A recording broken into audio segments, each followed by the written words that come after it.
On a pitch-black night, deep in the remote, rugged hills of Buhera, Zimbabwe, James made his way home after an evening at a distant bar. The path was silent, cloaked in the kind of eerie stillness that only the loneliest roads can offer. It was the type of silence that felt heavy, pressing in from all directions, with only the faint hum of crickets and the distant call of nocturnal creatures to remind him that the world was not entirely asleep. As he trudged along the path, feeling the warmth of his drink still lingering, he neared a stretch of land infamous for its ghostly sightings.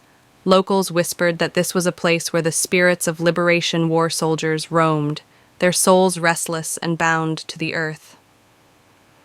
The moment he approached the area, his skin prickled, and a cold shiver raced up his spine.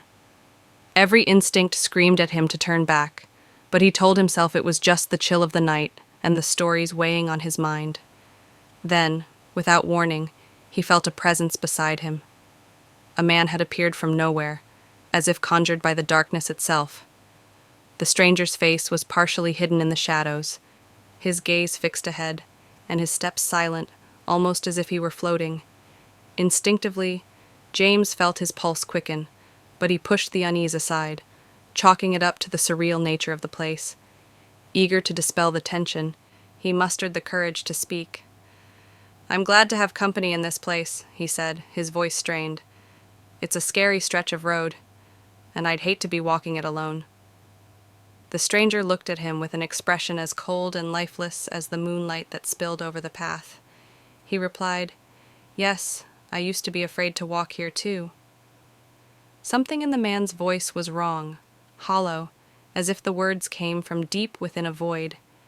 James, feeling a strange, creeping dread, forced himself to ask, "What happened that made you no longer afraid?" The stranger's response froze the blood in his veins. "Oh," he said softly, his eyes now glistening with a strange, unnatural light. "I was afraid when I was alive. Now that I'm dead, fear no longer matters." In that instant, a rush of terror jolted through him, sobering him completely. He turned on his heel and bolted, running as fast as his legs would carry him. The gate to his homestead appeared in the distance, a beacon of safety. Yet when he looked back, his heart nearly stopped. The man was still there, right behind him, his steps silent, his gaze empty. But as he reached for the gate, it vanished, and he found himself back on the same stretch of road, the man still by his side, as though he'd never run at all. No matter how far or fast he fled, he remained trapped in an endless loop, with the stranger always there, watching, his expression an unreadable mask.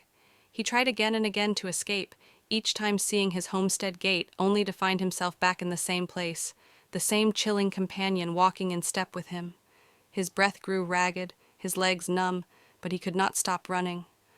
All through the night, this torturous cycle repeated, until his mind teetered on the edge of madness.